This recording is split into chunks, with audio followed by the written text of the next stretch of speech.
Hi. So the first step is using an auger to make a wall.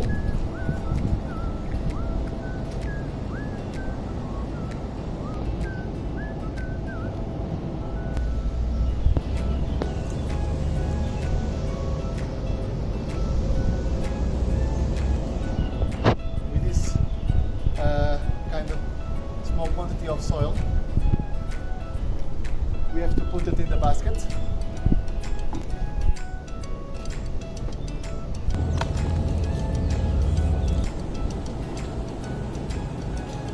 Put the sensor until this symbol is perfectly aligned with the soil.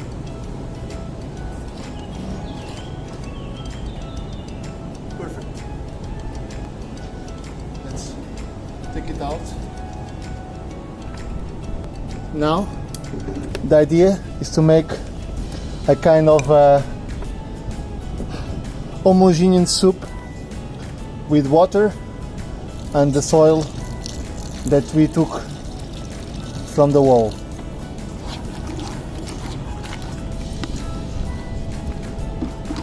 You can put a little bit of water, a little bit more.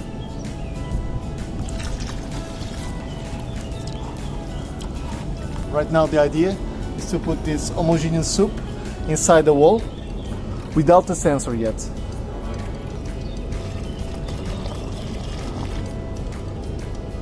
Okay, so now putting the sensor, the water should come out a little bit. See the water here? Almost in the surface. So right now is a question of we should put a little bit of water.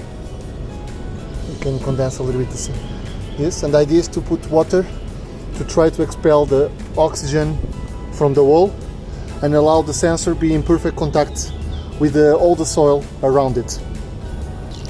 We should put more or less between 3 and 5 liters, exactly to make sure that we can take all the oxygen from the soil around the sensor. Now you can load an app with a kind of a compass, because if you are in the south hemisphere, you should put the solar panel direction north. If you are in the north hemisphere, you should put the sensor, the direction of the solar panel, exactly to south. So the next step, you can see here 2 symbols. So you have 2 buttons here. So it's just a question of pressing this button, the power button, for more or less 4 seconds until you hear a sound, a beep. So after that, I think it's a question of waiting for some seconds to allow the sensor starting to communicate with the server. So it should be okay.